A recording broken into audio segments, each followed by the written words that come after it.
नमस्कार दोस्तों, मैं पंकज बैरी स्वागत करता हूं डॉक्टर स्टॉक के एक नए एपिसोड में, जिसमें हम बात करेंगे लेप्रोस्कोपिक सर्जरी यानी दूरबीन द्वारा ऑपरेशन के बारे में। आज के बदलते समय में जहां टेक्नोलॉजी ने हमारे आसपास सब कुछ बदल दिया है, वहीं चिकित्सा के क्षेत्र में ऑपरेशन पद्धति में भी टेक्नोलॉजी के आगमन से क्रांतिकारी परिवर्तन हुए हैं। ऐसा ही एक परिवर्तन है लेप्रोस्कोपी या की होल या दूरबीन से सर्जरी। 1901 में ड्रेसडन, जर्मनी के जॉर्ज किलिंग ने कुत्तों में पहली बार लेप्रोस्कोपिक प्रक्रिया की और 1910 में स्वीडन के हंस क्रिश्चियन जैकोबियस ने मनुष्यों में पहला लेप्रोस्कोपिक ऑपरेशन किया। इसके बाद इस प्रक्रिया को आगे बढ़ाने का काम तेजी से चलने लगा। सन 1990 के बाद से ये तकनीक मरीजों के लिए वरदान साबित हो रही है एवं समय समय पर इसमें बड़े बदलाव भी आ रहे हैं, जैसे हाई डेफिनेशन, रोबोट द्वारा सर्जरी, सिंगल पोर्ट यानी केवल 3 सेंटीमीटर के नाभि पर एक चीरे से सर्जरी, जटिल ऑपरेशन के साधन, 3D तकनीक, जिससे इस तकनीक का इस्तेमाल मरीजों के लिए बहुत लाभदायक साबित हो रहा है। और इस विषय पर बात करने के लिए हमारे साथ मौजूद हैं देश के जाने माने laparoscopic surgeon doctor R.K. Mishra ji. नमस्कार। Doctor R.K. मिश्रा लेप्रोस्कोपिक और रोबोट सर्जरी के सबसे अनुभवी प्रोफेसर हैं, जिन्होंने पिछले 17 सालों में 108 से ज्यादा देशों से 7000 से अधिक सर्जन और स्त्री रोग विशेषज्ञों को प्रशिक्षित किया है। उनके पास लेप्रोस्कोपिक और द विंची रोबोटिक सर्जरी के शिक्षण का विशाल अनुभव है।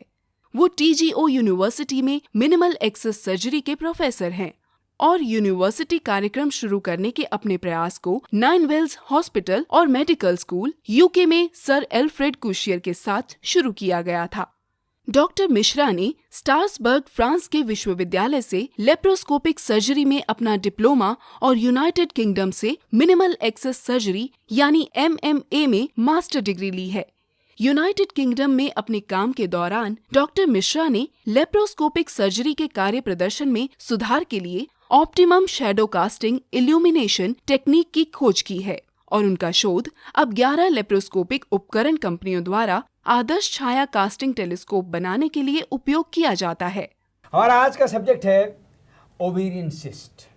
ओवेरियन सिस्ट की समस्या आज सभी महिलाओं को उनके जीवन में एक बार जरूर होती है। आमतौर पर ये ओवरी के भीतर द्रव्य भरी थैलीनुमा संरचनाएं होती हैं। हर महीने पीरियड के समय इस थैली के आकार की संरचना उभरती है, जिसे फॉलिकल नाम से जाना जाता है। इस फॉलिकल से एस्ट्रोजन और प्रोजेस्टेरोन नाम के हार्मोन्स निकलते हैं, जो ओवरी से मैच्योर एग की निकासी में सहायक होते हैं। कई मामलों में पीरियड की निश्चित अवधि खत्म हो जाने के बाद भी फॉलिकल का आकार बढ़ता रहता है, जो कि ओवेरियन सिस्ट कहलाता है। इसके कई कारण हो सकते हैं, जैसे कि मोटापा, कम उम्र में पीरियड की शुरुआत, अनुवांशिक प्रभाव, हार्मोन्स का असंतुलन और गर्भधारण में अक्षमता आदि के कारण हो सकता है। आसान शब्दों में कहा जाए तो महिलाओं में गर्भाशय के ऊपर एक कठोर परत का चढ़ना ओवेरियन सिस्ट कहलाता है, जो आजकल कई महिलाओं में आम समस्या बन गई है। इस समस्या का हल भी अब लेप्रोस्कोपी या दूरबीन से ऑपरेशन की विधि के द्वारा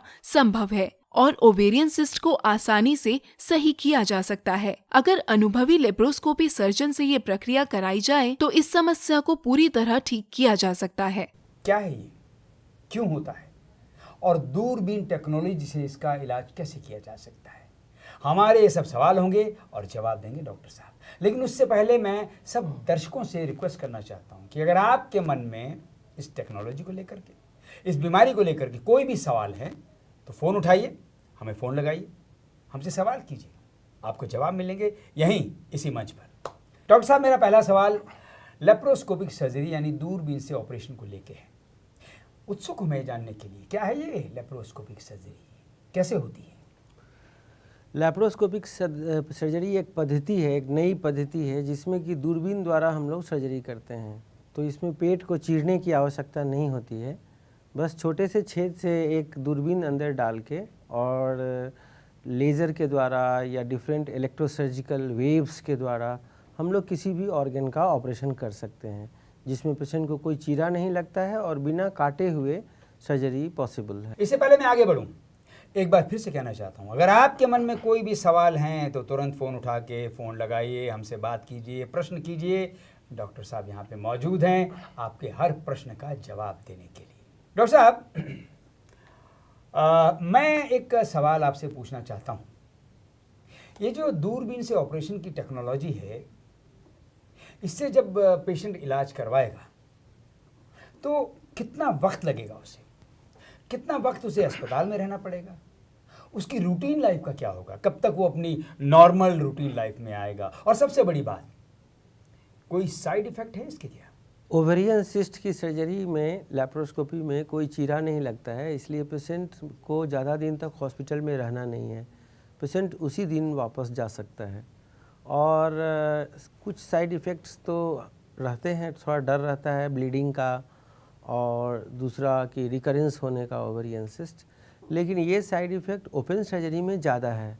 ओपन सर्जरी की तुलना में लैप्रोस्कोपिक सर्जरी में कम साइड इफ़ेक्ट है ओवेरियन सिस्ट के लिए। ये इस बात पे डिपेंड करता है कि ओवेरियन सिस्ट किस तरह का है। ओवेरियन सिस्ट कई तरह के होते हैं, जैसे डर्मोइड सिस्ट, फिर simple cyst, mucinous cyst, endometrial cyst. तो सिस्ट के हिसाब से कभी कभी साइड इफ़ेक्ट होता है, लेकिन हमारा यहाँ ये कहना है कि अगर ओपन सर्जरी और लैप्रोस्कोपी को कंपेयर करें तो लैप्रोस्कोपी में साइड इफ़ेक्ट कम है ओपन सर्जरी के अलावा, तो इसलिए हमेशा लैप्रोस्कोपी कराना ही फ़ायदेमंद है। तो दोस्तों, लेप्रोस्कोपिक सर्जरी हमेशा फ़ायदेमंद है। अगर आप डॉक्टर साहब से कुछ भी जानना चाहते हैं तो फ़ोन उठाइए, फ़ोन लगाइए, डॉक्टर साहब आपकी हर समस्या का समाधान इसी मंच पर करेंगे। डॉक्टर साहब, बहुत से लोगों ने हमें मेल किया है, फ़ोन भी किए हैं, बहुत से सवाल हैं। कुछ लोगों के सवाल मैं आपसे पूछता हूँ। पहला सवाल है सोनीपत से निकिता जी। उनका कहना है कि पिछले 3 साल से उन्हें ओवेरियन सिस्ट है जो अब कैंसर में तब्दील हो गया है। ये जानना चाहती हैं क्या दूरबीन ऑपरेशन से संभव है इनका इलाज हो जाए? पहले तो मैं आई एम सॉरी कि आपको ये एक ख़तरनाक बीमारी का रूप ले चुका है। जिस किसी को भी ओवेरियन सिस्ट है उसको एक ब्लड टेस्ट ज़रूर करवाना चाहिए, जिसको CA-25 बोलते हैं, CA-125। इस ब्लड टेस्ट से ये पता चल जाता है कि ये ओवेरियन सिस्ट कैंसरस है कि बेनाइन है, मीन्स ये कैंसर का रूप ले चुका है या नॉर्मल है। तो अनफॉर्चुनेटली आपने उसको इग्नोर किया और वो कैंसरस सिस्ट में कन्वर्ट हो चुका है। तो ऐसे कंडीशन में अब सिस्ट का ऑपरेशन नहीं कराना होगा आपको पूरा का पूरा ओवरी ही निकालना पड़ेगा।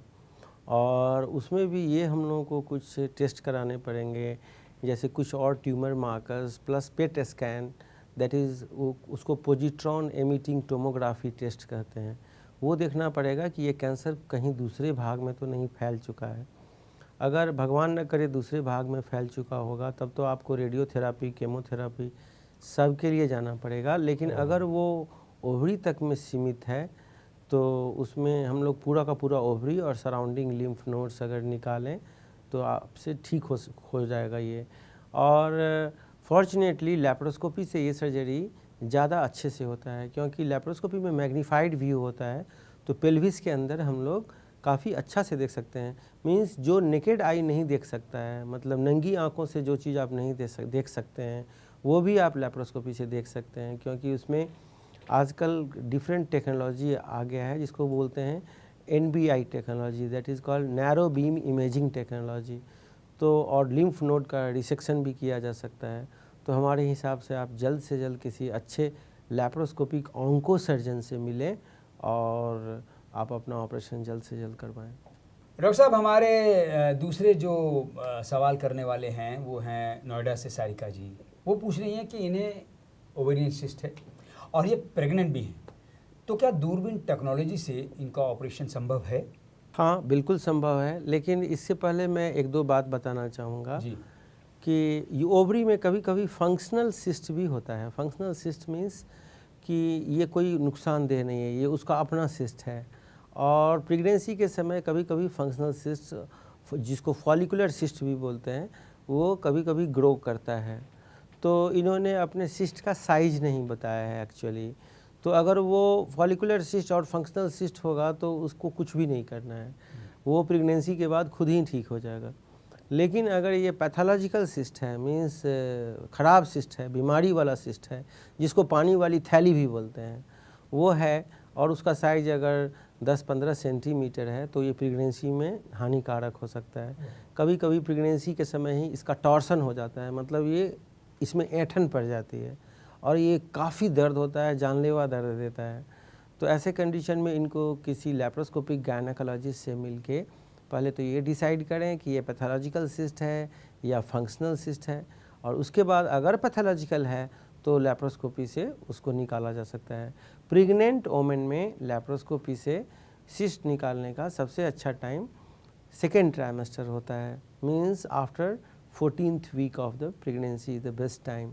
क्योंकि अगर ये 1-2 महीना से प्रेग्नेंट है तो इनको कुछ रुकना चाहिए, और प्रेगनेंसी अगर जब थोड़ा और डेवलप हो जाए तब लैप्रोस्कोपी करें तो उसमें ज़्यादा अच्छा रहेगा। तो दोस्तों देखा आपने, डॉक्टर साहब ने कितना डिटेल्ड जवाब दिया सारी का। ऐसे ही अगर आपके मन में भी कोई सवाल है तो आप तुरंत फ़ोन उठाइए, सवाल कीजिए, डॉक्टर साहब आपके हर सवाल का जवाब यहीं इसी मंच पर देंगे। डॉक्टर साहब, बहुत से लोगों के सवाल हैं, बहुत से लोग बहुत कुछ जानना चाहते हैं। मेरे मन में भी एक सवाल है, मैं ये जानकारी प्राप्त करना चाहता हूँ आपसे। ये बताइए डॉक्टर साहब, ये जो टेक्नोलॉजी है ये तो अब इंडिया में नई आई है और हर जगह पे अवेलेबल भी नहीं है, काफ़ी कॉस्टली होगी। ऐसी धारणा सबके मन में रहती है, क्योंकि कोई भी नया टेक्नोलॉजी कॉस्टली होता ही है। अगर आप एक नया मोबाइल खरीदें, सबसे नया जो मार्केट में तुरंत लॉन्च हुआ है, वो महंगा होगा। तो ऐसा लोगों को लगता है लैप्रोस्कोपी नई पद्धति है, नया टेक्नोलॉजी है, ज़रूर महंगा होगा। बात भी कुछ हद तक सही है, क्योंकि लैप्रोस्कोपी महंगा होने का कारण ये है कि हम लोगों को सारा इक्विपमेंट इम्पोर्टेड लाना पड़ता है। अनफॉर्चुनेटली इंडिया में अभी उसका अपना प्रोडक्शन शुरू हो रहा है, लेकिन पूरी तरह हुआ नहीं है। तो जब तक वो टेक्नोलॉजी हम अपने देश में विकसित नहीं करते हैं तब तक ये थोड़ा महंगा होगा। लेकिन सर्जरी महंगा है, लेकिन सर्जरी के बाद का सारा चीज़ सस्ता है। उसका कारण ये है कि पेशेंट उसी दिन चला जाएगा, 5 दिन का हॉस्पिटल का कॉस्ट बच गया। दवा 1-2 दिन चलना है, 10 दिन 1 महीने का दवा का कॉस्ट बच गया। आप अपने ड्यूटी पे जा सकते हैं 1 सप्ताह के अंदर, तो 2-3 महीने का आपको ज़्यादा तनख्वाह मिल गया, जो कि आप नहीं जाते अगर। तो अगर ये सब जोड़ें अगर, तो लैप्रोस्कोपी ओपन सर्जरी के तुलना में काफ़ी सस्ता है। वाह, कितने बढ़िया तरीके से डॉक्टर साहब ने समझाया। तो दोस्तों आपने देखा ओवेरियन सिस्ट क्यों है, कैसे इसका इलाज हो सकता है, दूरबीन टेक्नोलॉजी से कैसे इसका इलाज होगा, ये सब डिटेल में डॉक्टर साहब ने आपको बताया। अब आपके मन में भी कोई प्रश्न है तो आप पूछ सकते हैं, और घबराइए मत। अगर प्रोग्राम खत्म हो गया है तो उसके बाद भी आप फ़ोन कर सकते हैं, मेल कर सकते हैं। डॉक्टर साहब आपके हर प्रश्न का जवाब आपको अवश्य देंगे। तो डॉक्टर टॉक में आज सिर्फ इतना ही। अगली बार एक और नई बीमारी के बारे में डिटेल्ड बात करेंगे डॉक्टर साहब के साथ। तब तक के लिए बाय बाय।